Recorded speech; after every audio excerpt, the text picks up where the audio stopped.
Bueno, vamos a empezar este curso de cálculo con una breve introducción acerca de los números reales. Números reales que incluyen pues, aquellos números que también eran fracciones, por supuesto los números que son enteros, los positivos, los negativos, los naturales.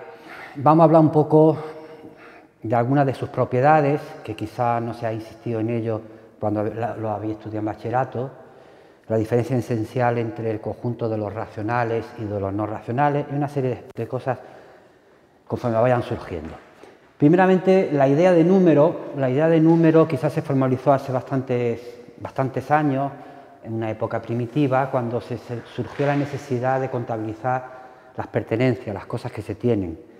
Entonces eran unidades de cosas que se tenían. Entonces eso dio origen a un primer conjunto que nosotros hemos llamado después conjunto de números naturales, que representamos generalmente de esta manera. En general, inclusive pues, un objeto, dos objetos, a la hora de considerarlo como pertenencias que se tienen, el cero, incluso formalizar la idea del cero fue una cosa que tardó tiempo en hacerse. Y sobre este conjunto, pues más adelante, pues se ve y se analizan sus propiedades y muchas veces, en lugar de aceptar que esto existe, también se puede definir este conjunto diciendo que es aquel que verifica una serie de propiedades. Vamos a ponerlo aquí en forma axiomática, o sea, de forma axiomática me refiero que son propiedades que satisface, axioma 1, y esas propiedades que satisface definen el conjunto, en este caso, de los números naturales que estamos definiendo. El axioma primero, bueno, antes que el axioma primero, existen dos operaciones, una es el por, la suma quiero decir, la otra es la multiplicación, de manera que en el primer axioma dice que estas operaciones son conmutativas. Conmutativa significa, como ya supongo que habréis alguna vez estudiado, que el orden no influye a la hora ni de sumar ni a la hora de multiplicar. Un segundo axioma que tiene que ver con los naturales, vamos a poner aquí delante la n de natural, la n de natural, porque después vamos a ir ampliando estos axiomas a conjuntos más grandes que los naturales, es el axioma que habla en este caso, que verifica la propiedad asociativa. Pues también es algo que manejáis desde pequeño.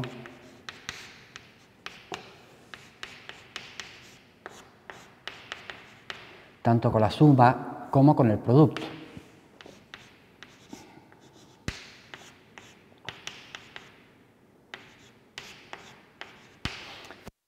También hay una tercera propiedad, que en este caso axioma, relativo a los naturales, que es la propiedad distributiva.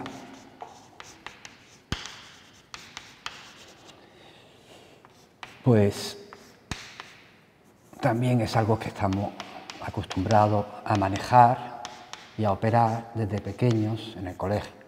XY por X más XZ. Bueno, todas estas cosas existen en el conjunto de los naturales, dos operaciones, la suma, la multiplicación, de manera que verifican estas propiedades. Esto sería, podemos poner aquí, para cualquiera que sea X, cualquiera que sea Y, cualquiera que sea el Z, que estamos poniendo por aquí. Siguiente propiedad habla de que existe un elemento neutro.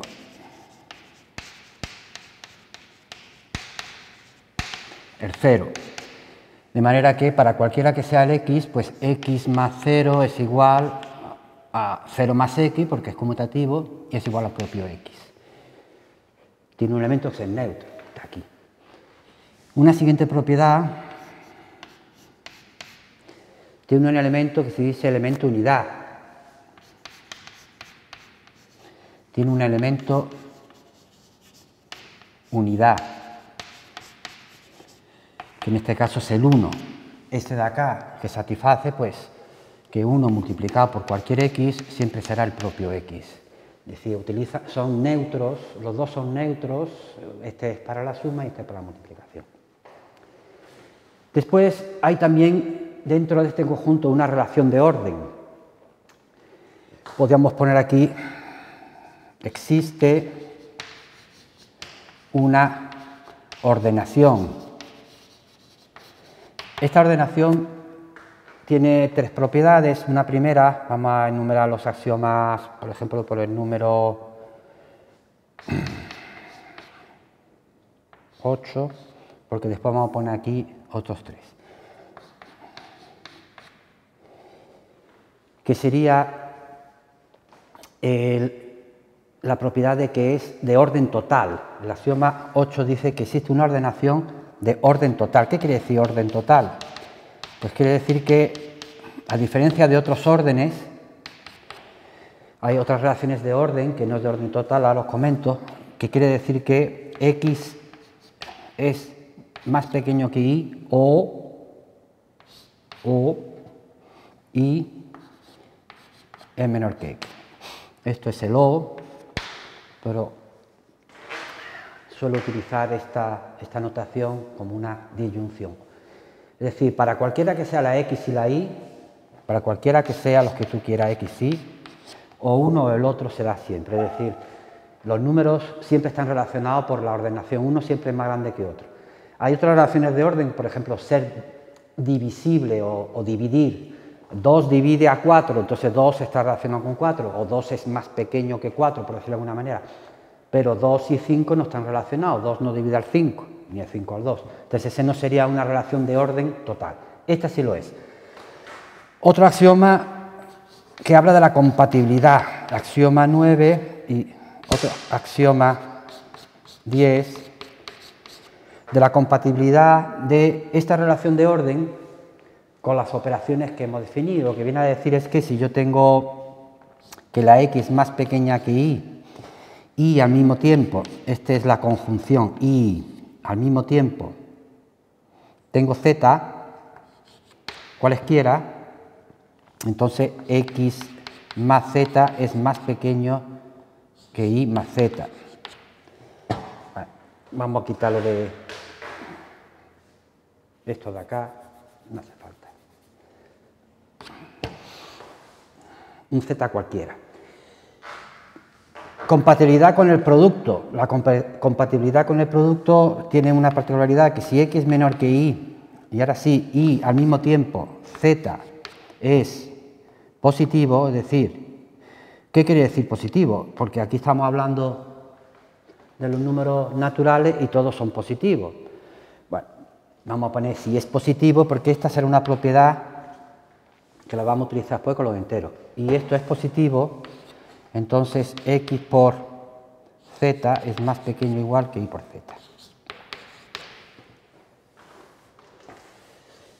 Bueno, pues entonces más adelante, en este mismo conjunto, cuando dejó de considerarse no solamente las pertenencias, lo que se tiene, sino en todo caso lo que no se tiene o lo que se debe, pues surge la necesidad de contabilizar números negativos. No solamente desde el punto de vista conceptual, aceptar que tengo una deuda o tengo algo que no tengo, sino también desde el punto de vista algebraico, aritmético, pues en aquella época muy antigua que ya se operaba o se empezaba a operar y se hacían cálculos algebraicos, pues una ecuación de este tipo no tendría ninguna solución en los números y había que considerar otros números, que en este caso sería el 2 la solución, otros números además de estos que están aquí. Hay que ampliar el conjunto. Entonces esa ampliación da lugar al conjunto de los números enteros, que se trata de clonar estos de acá y poner un menos a todos, es decir, estos mismos de aquí, pues con el menos. Vamos a ponerlo de esta manera. Y este es el conjunto de los números enteros. A los que están aquí hacia allá se llama enteros positivos, que coincide con los naturales, y los que están de aquí para allá, los enteros negativos. Entonces, en este caso, podríamos poner que este, como ya habla de que es positivo, vamos a poner aquí este que es un axioma más de Z, y vamos a incluir otras propiedades que tiene este y que no tiene este. Concretamente es que podemos hallar el opuesto, es decir, de la ecuación que hemos puesto ahí, vamos a poner axioma 6, esto es para el Z, existe el opuesto de X, el menos X. Dos puntos, el menos X. ¿Qué le pasa al menos X? Pues menos X más X, vamos a ponerlo aquí, que no me va a caber. El menos X. De manera que X más menos X sale 0. Por sí. X más menos X igual a 0. No sé si se verá hasta el final. Pues no hay más que diferencie estos dos, simplemente esta propiedad de acá. Le añadimos la posibilidad de que haya números negativos y que las ecuaciones donde las soluciones son negativas, pues que existan. Más, pues cuando más adelante surge la necesidad de no tener unidades completas, sino unidades que, en parte, no unidades en parte, sino partes de la unidad, quiero decir, pues surgen las fracciones. Las fracciones ya pues, se conocen desde la época bastante antigua, hace 5.000 años, incluso más, Mesopotamia, Egipto, todas estas culturas conocían los números racionales, lo único que desafortunadamente no disponían de algo que tienen los niños pequeños ahora en el colegio, que es la representación de los números como una expansión decimal, posicional, es decir, una posición, es decir, 2,25, pues el 2,25, el primer dos son decimales, segundo, que viene el 5 son centésimas, el que viene después sería milésimas, es decir, la posición me indica que lo que estoy poniendo cada vez más pequeño. Esa forma de representar posicional no la conocían en aquella época, limitó mucho el conocimiento y el desarrollo de la matemática. Aunque había culturas como por ejemplo Mesopotamia, que tenía un sistema posicional, pero era en base 60, es decir, una cosa muy incómoda de manejar. Base 60, es decir, que tenían no 10 dígitos del 0 al 9, sino tenían 60 números, los 60 primeros números tenían una representación distinta. Los romanos, con los números romanos, tampoco es una notación útil, o sea, hasta que no empezó a extenderse, que fue más o menos en la época del Renacimiento, y ya empezó a usarse cada vez más esa notación. La primera noticia, la primera obra donde aparecen esos caracteres es alrededor del siglo X, en textos árabes, y poco a poco los caracteres estos 0, 1, 2, 3, 4, 5, 6, 7, 8, 9 y su representación en forma posicional, ahora hablaremos después de ello, después de explicar esto, pues ha empezado a extenderse el siglo XV, XVI, no más, y es cuando la matemática se ha desarrollado. Entonces, con esa limitación que estaba yo comentando, hablamos de los números que son fracciones, cuando no queremos el total de la unidad. En particular, este conjunto lo representamos como conjunto de los racionales o raciones. En este caso son pues todas las divisiones que podemos hacer entre P y Q, donde P y Q son números del conjunto de los enteros de antes, siempre que nos dividamos por 0. Q no puede ser 0. Entonces, esta representación del número, si pongo por ejemplo 2 partido por 7, lo que viene a decir, y esto ya en la época de la antigua Grecia se estudiaba mucho esto, quiere decir de 7 partes que yo tengo dividida en la unidad, tengo 2 partes. Entonces, la representación sobre una recta ya era posible, no era solamente poner 0, 1, 2, sino podemos poner también los números fraccionarios y podemos identificar quién es más grande que quién. Por lo menos utilizando las técnicas que tenían en aquella época, que era el uso de la regla, el uso del compás.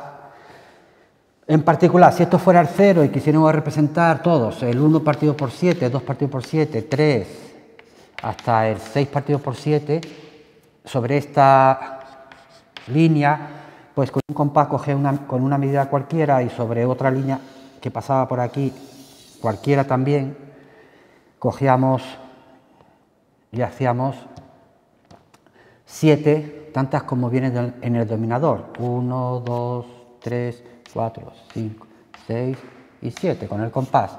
Después con la regla pues trazábamos aquí una recta y después con la regla del compás hacemos paralela, es un problema que se puede hacer en dibujo fácil.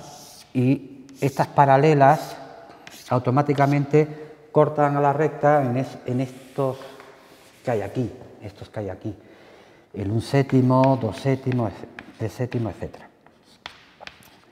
¿Qué ocurre? Que en la época en que esto se analizaba y se estudiaba, pues se pensaba que puesto que yo puedo poner tantos números racionales como me da la gana, porque es un asunto de poner el denominador muy grande, si es 1000, pues tendré del 1 partido por 1000 hasta el 999 partido por 1000, tendré aquí 1000 números colocados, y quien dice 1000 dice 1000 millones de trillones, es decir, llega un momento en que hay tantas rayas y tantos números que son fracciones que en la época, como decía, de los griegos, se pensaba que todos estos números eran los que habían y no había más. No había más números que los que están aquí. No había más números que fracciones. Era cuestión de coger una fracción muy particular para cualquier punto que uno cogiera de aquí. Bueno, por eso ya sabéis vosotros que no es así. ¿Por qué? Porque hay otros números que no son las fracciones. Concretamente también, ya que estamos hablando de la época griega, pues Pitágoras, en su época, que tenía una escuela pitagórica de resultados que consideraba como misterios de la naturaleza y que guardaba en secreto, se dio cuenta de que había números que no estaban en esa recta, quiero decir, había números que sí estaban en esa recta, pero que no eran fracciones. El razonamiento era muy sencillo, coger aquí esto y esto mide 1, esto mide 1, esto pues sabemos todo, precisamente por el teorema de Pitágoras, que es aquel número que al elevar al cuadrado sale 2, es decir, raíz de 2. Y entonces, bueno, si nosotros dispusiéramos aquí la recta, aquí abajo,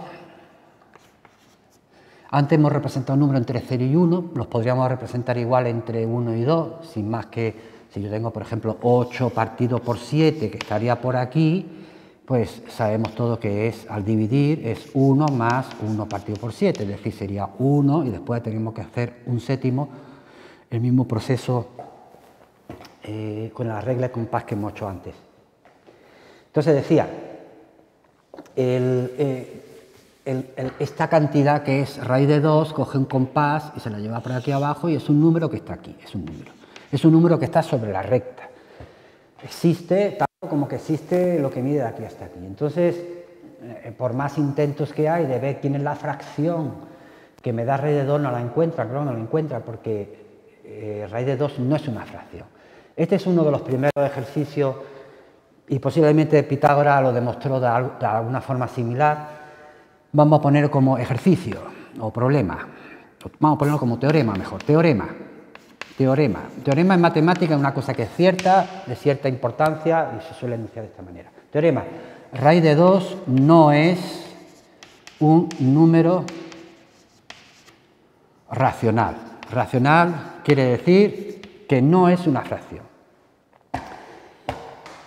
Bueno, ¿cómo se prueba que algo no es?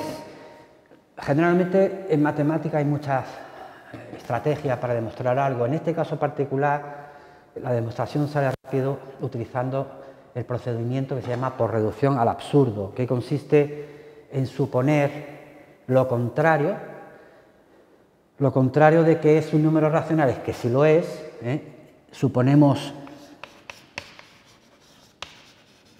que la raíz de 2 es P partido por Q, suponemos que sí lo es.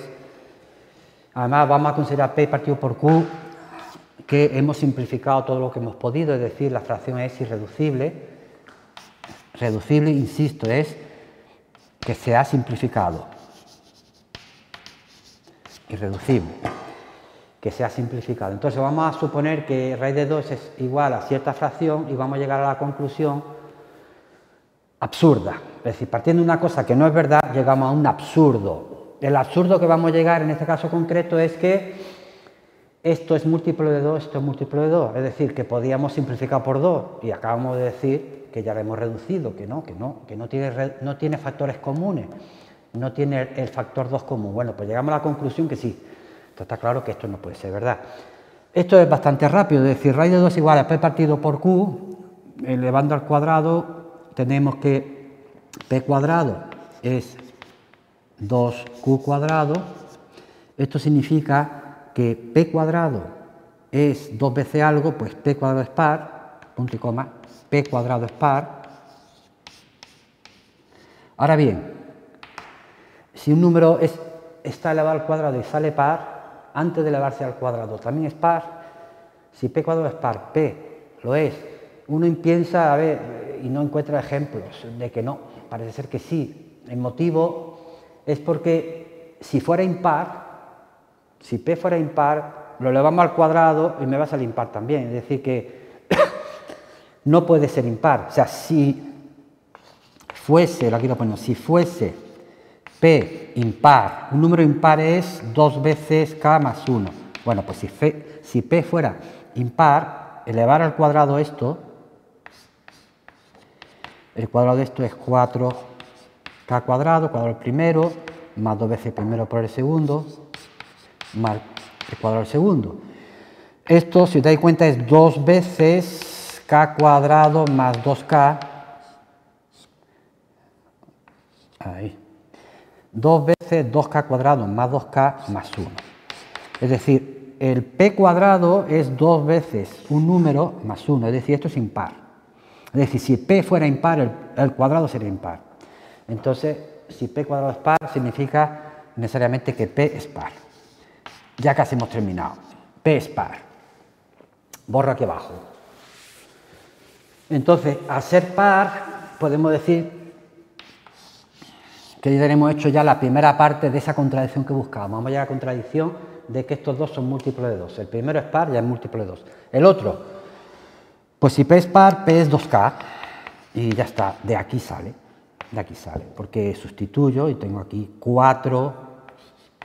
Esto al cuadrado es 4K cuadrado, es 2Q cuadrado, que me viene a decir, simplifico por 2, y me viene a decir que Q cuadrado es 2K cuadrado, es decir, estamos en las mismas circunstancias que aquí, que Q cuadrado es par, coma, y por la misma conclusión que antes, el Q es par. Pues aquí está la contradicción, que tanto P como Q son pares, que significa que son múltiplos de 2 y que esto, si hemos dicho que está ya completamente simplificado y reducido, pues no puede decirme después que no lo está. ¿Qué es lo que falla? Pues como razonamiento este no falla, lo que falla es que lo que hemos partido, de lo que hemos partido es falso. Entonces no es un número racional, hay más números. Bueno, pues visto este pequeño paréntesis demostrando de que hay más números que los fraccionarios, antes vamos a poner un axioma que es de los racionales, también va a ser de los reales, que, no sé, ¿cuál vamos? Por el 7. Sí, axioma 7, que habla específicamente para los racionales y me dice que existe el elemento inverso de x. El inverso de x se escribe x menos 1. ¿Y qué cumple el elemento inverso? Pues que x multiplicado por el x menos 1 es igual a 1. Es decir, en el conjunto de los números racionales, existe el elemento inverso. En el conjunto de los números racionales existe el elemento inverso. Por ejemplo, tengo 2, tiene inverso 1 partido por 2. ¿Por qué? Porque al multiplicarlo pues sale 1. Claro, está hecho para que salga. Bueno, pues esta axiomática es común también para todos los reales. O sea, esta axiomática es común para todos los racionales, por supuesto. Algunos verifican esto, pero no los demás. Por ejemplo, los enteros y los naturales no verifican esto. Pero hay algo que distingue a los racionales de los reales. Racionales de los reales. ¿Cuál? Pues una propiedad más que vamos a poner aquí, que es típico de los reales. Vamos a poner axioma 11. Se llama axioma del extremo superior. Axioma del extremo superior.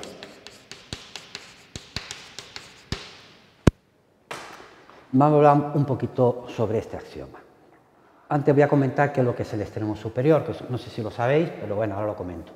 Un conjunto cualquiera, A, por llamarlo de alguna manera, se dice que está acotado superiormente si pues existe un valor K, que se llama cota superior, sino un valor K que se llama cota superior, de manera que K es más grande que todos los elementos que hay aquí, tal que X es menor o igual que K para cualquiera que sea el X que yo haya cogido de A. Eso es una cota superior. Entonces, hay conjuntos que están acotados superiormente, hay otros que no. Por ejemplo, el conjunto que va desde 0 hasta infinito no está acotado superiormente. En todo caso, estaría acotado por el concepto equivalente que sería inferiormente, por números más pequeños que el 0. ¿Qué es el extremo superior? Pues el extremo superior es, por decirlo de alguna manera, para aquellos conjuntos que tienen cotas superiores, intentar coger la más pequeña. Es la más pequeña de las cotas superiores. O sea, el extremo superior,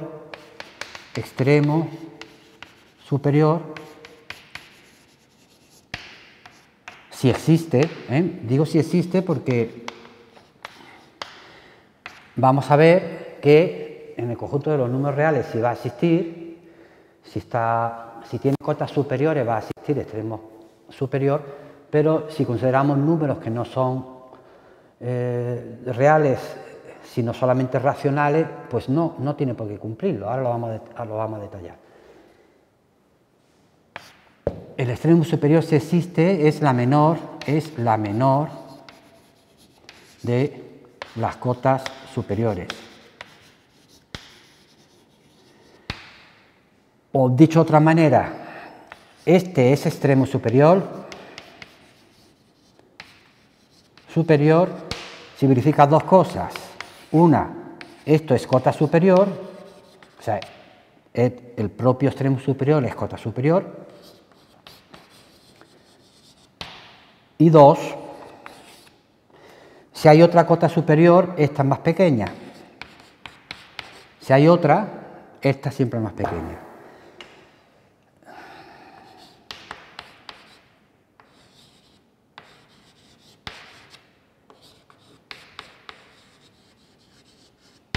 Es decir, es cota superior y es menor que cualquier otra cota superior. Entonces ese es el extremo superior. Visto este concepto, ejemplos para que quede un poco más claro, voy a borrar aquí, ejemplos para que quede un poquito más claro, pues acordáis de los intervalos abierto y cerrado. En el intervalo abierto, por ejemplo 0, 1, Este sería el conjunto A. ¿Quiénes serían cotas superiores? Todos los que están por aquí. ¿El 1 es cota superior? Pues sí, porque se le pide que sea mayor o igual. En este caso hay un punto que es el 1 que, bueno, mayor o igual, en este caso es mayor en todos los sentidos. ¿Quién es el extremo superior? ¿Quién es la más pequeña de las cotas superiores? Pues uno dice, bueno, pues el punto que tendría que estar un poquito antes del 1. Es que no se sabe, no hay ningún punto antes que el 1. Esta es la gran diferencia entre intervalo abierto y cerrado. El extremo superior es el más pequeño de las cotas superiores, en este caso el extremo superior es el 1. El extremo superior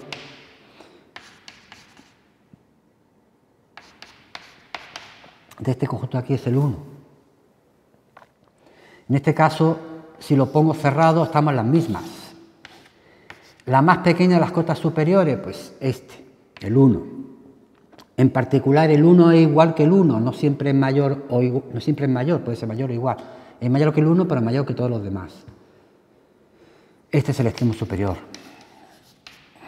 También, el 1. Entonces, esto que puede parecer, bueno, pues sí, todos los conjuntos tienen extremo superior. No ocurre lo mismo con los racionales. Los racionales, por ejemplo, que están entre 0 y raíz de 2, ya que hemos probado que raíz de 2 no era un número fraccionario. Ejemplo, vamos a poner aquí, ejemplo de conjunto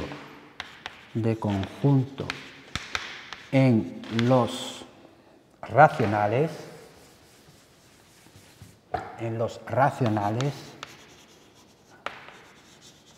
Que no tiene en los racionales, vamos a poner que está acotado, que tiene cotas, que estando acotado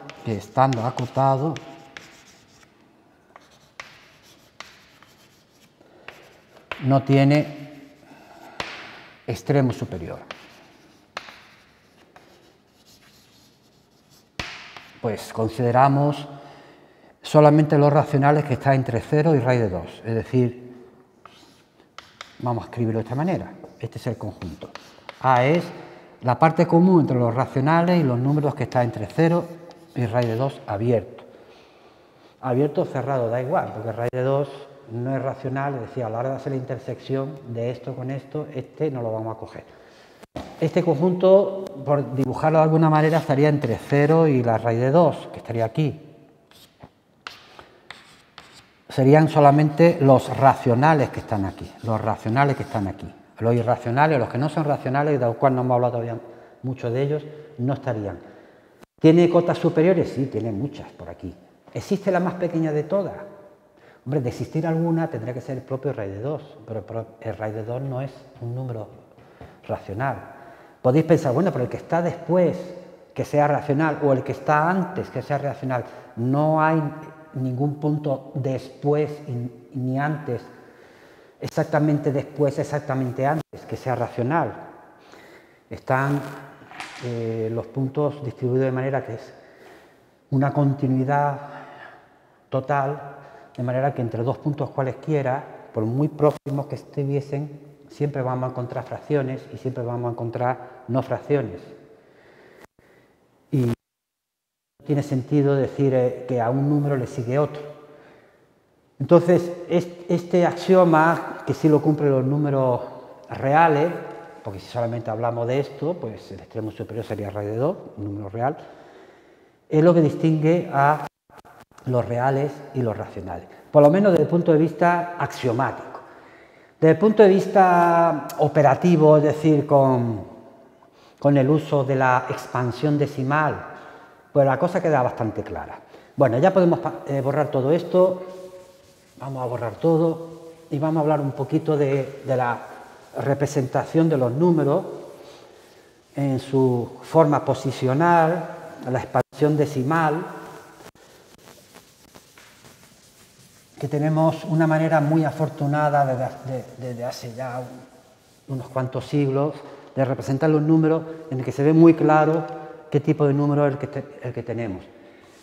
El caso de los racionales, en el caso de los racionales, os contarían cuando erais pequeños nos decían en el colegio si, por ejemplo, teníamos que representar un número fraccionario con decimales, pues teniendo en cuenta que al hacer la división,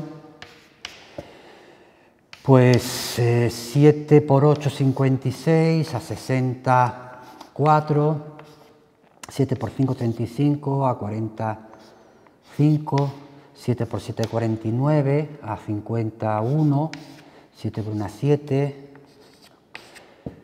7 por 4, 28, 7 por 2, 14.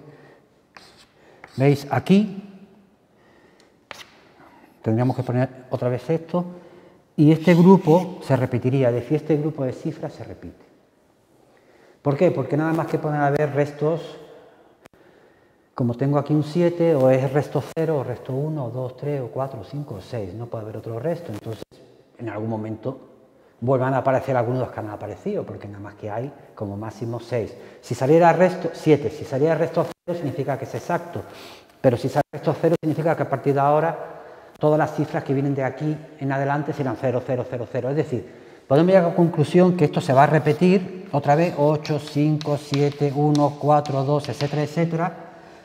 Y siempre que tengamos que representar un número que es una fracción, siempre vamos a tener en su expansión decimal un grupo de números que va a repetirse, que se llama el periodo. Insisto, yo puedo poner 1 partido por 4 y sale 0,25. Entonces, o sea, no es que no se repita, sí se repite el 0. Lo que pasa es que no se pone. Siempre, a partir de algún momento en adelante, se repite la cifra. Todas las fracciones tienen esta propiedad, todas las fracciones tienen su expansión decimal de forma periódica, todas. Esto que es tan simple, lo podemos visualizar en número racional gracias a esta notación, a esta forma posicional, que, insisto, como comentaba antes, no disponían de esta forma de representar los números en la época antigua. Se avanzó muchísimo en geometría, se avanzó muchísimo en álgebra, se avanzó muchísimo en muchas cosas, pero siempre iba con el lastre de una notación incómoda y poco ágil. Si hubiesen dispuesto de esto hace muchísimos años, la matemática habría avanzado muchísimo. Entonces, hablando de los números racionales, en decimales se expresa de esta manera, pues entonces los que no son racionales, es decir, los que completan el total de los reales, ¿qué les va a pasar a sus cifras decimales? Pues que no están sujetas a esa regla. Podemos poner lo que nos dé la gana. Por ejemplo, un número que no es fraccionario porque no se somete a la regla de ser periódico, por lo que yo me quería inventar aquí. 1, 0, 1, 0, 0, 1, 0, 0, 0, 1, 0, 0, 0, 0, 1. El que yo ponga puntos suspensivos significa que ya se sobreentiende lo que viene después. Después vienen, si aquí había 4, 0, aquí habrá 5, 0, un 1, después 6, 0, 1. Es decir, este es un número que está en la recta, es más grande que 0, evidentemente, más pequeño que 1, está en el intervalo 0,1 y si queremos afinar más, está en el intervalo 0,1, 0,2, es decir, este sería el 0,1, 0,2. Que queremos afinar más, está en el intervalo 0,1, 0,11. Es decir, el número está por ahí, es un número que existe. ¿Existe alguna forma de representarlo más allá de eso? Pues no, no tiene por qué. Entonces, os podéis dar cuenta que la dificultad del uso de los números racionales, salvo algunos como las raíces, que pueden decir la raíz de 2, bueno, sí, la raíz de 2, aquel número que al elevar al cuadrado sale 2, ¿cuánto vale? Bueno, no importa cuánto vale, pero podemos coger y expresarlo de esta manera. Sobre todo cuando nos interesa operar con él, porque en algún momento hay que elevarlo al cuadrado y sabemos que sale 2. Pero, en general, en la vida real, en la ingeniería en general, siempre la observación de cualquier fenómeno, cuando uno está experimentando o en cualquiera de las circunstancias, siempre es el caso de que se cogen números aproximados con los racionales. Es decir, si yo tengo que hablar de la raíz de 2, pues tendré que coger unas cuantas cifras decimales exactas y dar una aproximación racional, unas cuantas cifras exactas, es decir, a partir de algún momento 0, 0, 0. Quien dice esto dice todo. Cogéis la calculadora y ponéis ¿cuánto vale seno de un radián?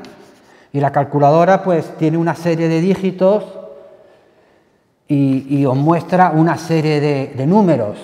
Existirán muchísimos más números después, porque un seno de 1 es irracional también, pero siempre nos da una aproximación racional, siempre racional. Bueno, pues esto es lo que se refiere a números racionales, su expansión, y números irracionales. No sé si recordáis el proceso inverso, es decir, si vosotros tenéis un número como este, vamos a poner aquí 2, 0, 7, 1, 4, 5, por ejemplo, este número que tenéis aquí, y os pregunta al revés, ¿cuál sería la fracción que me da ese número, que es un número racional? Eso era algo que, si os acordáis, os contaron también en bachillerato o en el colegio, que era el cálculo de la fracción generatriz, que había una regla que decía, esa regla, la demostración de ella, aunque parezca algo que no la habrán sacado, es algo que podremos deducir con relativa facilidad cuando lleguemos al tema de series. Vais a ver que esa regla es una regla que se obtiene fácilmente. La regla es escribir el número tal cual, sin coma y sin nada, restarle todo lo que está antes de la parte periódica y dividirlo por tantos 9 como hay debajo de la parte periódica y tantos ceros como está entre la coma y la parte periódica. Si os entretenéis en hacer esta división, os va a salir justamente 2,07, 145 y se va a repetir 145, 145. ¿De acuerdo? Bueno, esto se llama cálculo de la fracción generatriz y el uso de esta fórmula volveremos a ella cuando lleguemos a las series. Algunos detalles para terminar, algunas puntualizaciones con respecto a los números. Siempre uno tiene tendencia a decir, ¿quién es este número? Y uno pues piensa, pues el que está antes del 1. No existe el que está antes del 1. De hecho, esto, si hacéis esta reglilla, pues se escribe tal como está, le restáis lo que es antes del 9 y lo dividís entre 9, es 1. O sea, este número es el 1. De la misma manera que 0,89, por ejemplo, esto es 0,9. Pero cuidado, 0,8, esto no es 0,9, 0,9 es mucho más grande. Esto no, 0,8888 no es 0,9. ¿De acuerdo? Y insisto, no puede saberse quién es el número que está antes y después de un número. Es completamente denso, infinitamente pequeño, o sea, infinitamente próximo, por decirlo de alguna manera, y los números no están dispuestos de forma discreta, es decir, no colocamos un número, colocamos el siguiente. Sea cuales sean los dos números que vosotros queráis coger, por próximos que fueran, siempre hay uno que está en medio. No tenéis más que coger, sumar el de la izquierda con el de la derecha y lo dividís entre 2.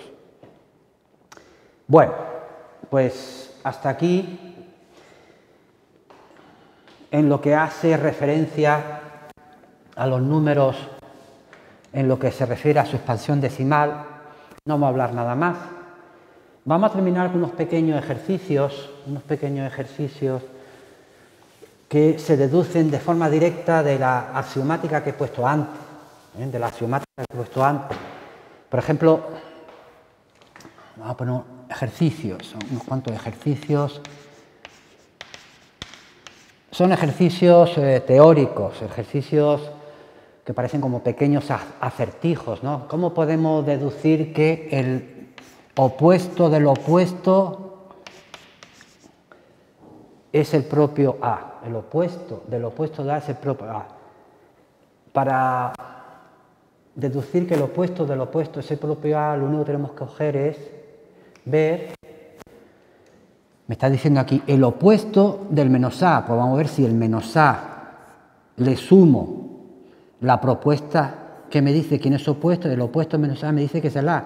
Le sumo el A y evidentemente sale 0. Pues es evidente. Esta primera propiedad es evidente. Repito, no sé si habéis visto lo que quiero decir. Quiero decir, ¿cómo se prueba que el menos A es A? Pues lo que tengo que coger es lo que me está diciendo aquí.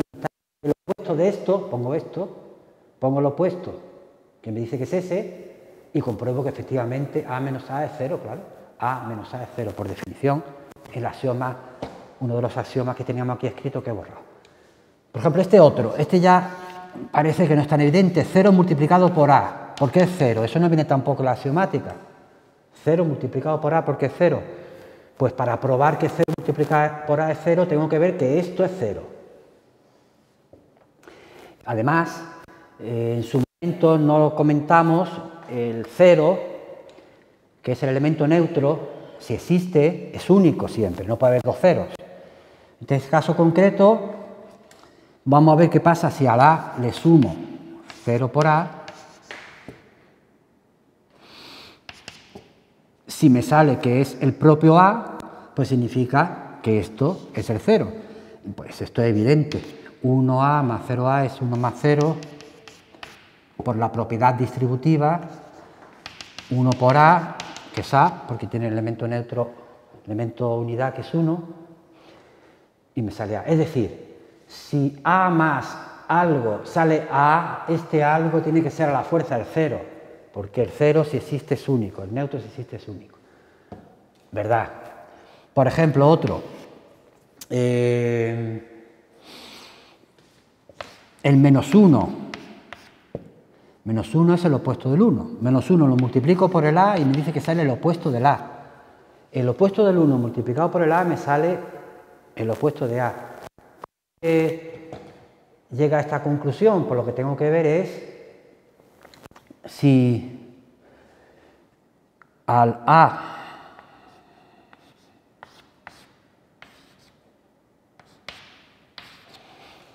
se me está diciendo que esto es el menos A, pues vamos a ver si es verdad, vamos a poner esto, se lo vamos a sumar a A, vamos a ver si me sale 0. Pues claro, menos 1, aquí hay un 1, menos 1 más 1, y como hace un momento hemos probado que 0 por A es 0, pues esto es 0. Es decir, efectivamente, menos 1 por A es el opuesto de A menos A. ¿Por qué? Porque esto, sumado al A, me sale 0, es decir, que esto es el opuesto de A. El opuesto de A. Otro, por ejemplo, el menos 1 por menos 1. Menos 1 por menos 1. Es decir, aquí multiplicar el inverso de menos 1, ¿por qué es 1? Pues hacemos lo mismo para probar que esto es el 1, vamos a ver si actúa como neutro, elemento neutro o elemento unidad. Con la multiplicación, cogemos un elemento cualquiera y lo multiplicamos por esto, menos 1 por menos 1 por A, y vamos a ver qué sale. Pues aplicamos la propiedad asociativa, este con este sería menos A. ¿Por qué? Porque lo hemos probado aquí, lo tenemos aquí probado, menos 1 por A es menos A. Y ahora de nuevo lo mismo, menos menos A, menos menos A.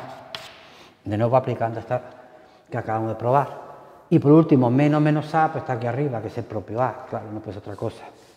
Bueno, esto es lo único que quiero que veáis, que hay muchísimas propiedades que estamos manejando y se deducen todas las axiomáticas. No hace falta poner todas las propiedades, sino hay muchas que se deducen de ahí. Por ejemplo, también está la propiedad esta que habla sobre la relación que teníamos antes, que es relación de orden, es decir, vamos a poner propiedad, vamos a enunciarla, 4 o 5. Por ejemplo, decir que X es menor que Y equivale a que X menos Y es menor o igual que 0. Cuando en matemáticas se dice que algo equivale, significa que esto es verdad cuando lo es este, y también cuando este es verdad lo es este. Es decir, tienen la misma equivalencia, valores de verdad, es una equivalencia lógica. Y cuando se intenta probar una equivalencia lógica, lo único que hay que ver es que cuando esto es cierto, llegamos a la conclusión de que eso lo es. Vamos a suponer que este es cierto, entonces si X es menor o igual que Y, pues por el axioma, creo que era uno de los de compatibilidad, creo que era 9,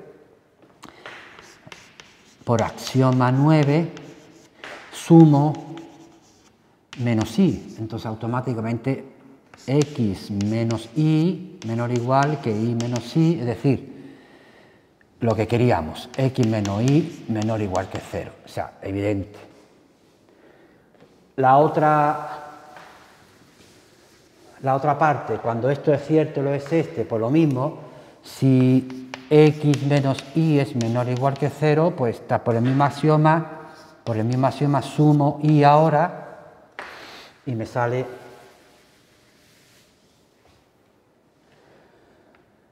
x menos y más y menor o igual que y, es decir, x menor o igual que y, es decir, esta otra parte. Evidente, una cosa muy sencilla.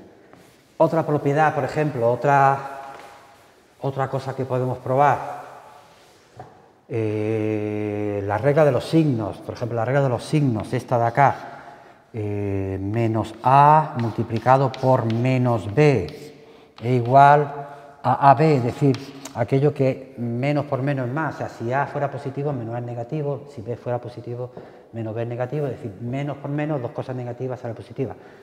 Esto, pues, hay una manera de verlo, por ejemplo, vamos a hacer lo que ya teníamos, menos a, menos 1 por a, esto es menos 1 por b, ahora, porque había una propiedad, una de las propiedades que hemos demostrado antes, que menos a era lo mismo que menos 1 por a, y menos b menos 1 por b, cambiamos de orden, menos 1 por menos 1, ab, y estamos en las mismas. Esta también habíamos probado antes que menos 1 por menos 1 era 1, pues ya está. 1ab es ab. Bueno, parecida a esta es más por menos, menos, y más por más, pues no hay nada que probar, que son la llamada regla de los signos.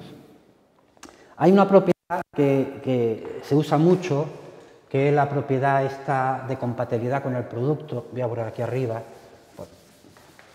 Que también se puede deducir, que es que, vamos por el 7, si x es menor o igual que y al mismo tiempo, esto es un y al mismo tiempo z es negativo, entonces la desigualdad al multiplicar es en el otro sentido, entonces y por z es menor o igual que x por z, es decir, no es la x z que es más pequeña que esta, sino al revés, porque este es negativo, que utilizamos mucho, se utiliza mucho de pequeño, se utiliza mucho en el instituto, en el colegio. Motivo, pues vamos a utilizar la equivalencia que habíamos escrito aquí, que ya hemos borrado, que es, ¿cómo podemos probar que esto es menor que esto? Pues queremos probar que esto es menor que esto, es lo mismo que decir que iz menos xz es menor o igual que 0. Es decir, queremos probar que y menos x por z es menor que 0. Pero esto es una consecuencia de la regla de los signos que estábamos comentando. Es decir, y menos x, esto es positivo, porque y es más grande. Y si me están diciendo que z es negativo, pues más por menos es menos, es decir, sale efectivamente negativo. Es decir, cuando multiplicamos por algo que es negativo, la desigualdad se va a invertir. Es decir, si 2 es menor o igual que 5 y multiplicamos por menos 7, pues tendré menos 7 por 2 es menos 14 y menos 7 por 5 menos 35 y ahora pues será 5 por menos 7 que es menor que 2 por menos 7, es decir, menos 35 efectivamente es menor que menos 14. Bueno, haremos uso de esta operativa cuando sea el caso. Bueno, pues sobre esta primera clase, sobre los números reales, más o menos he comentado lo que yo deseaba comentar. Aquí acaba esta primera clase, ¿vale? Pues ya os contaré. Próximo día vamos a seguir hablando y empezaremos hablando del valor absoluto.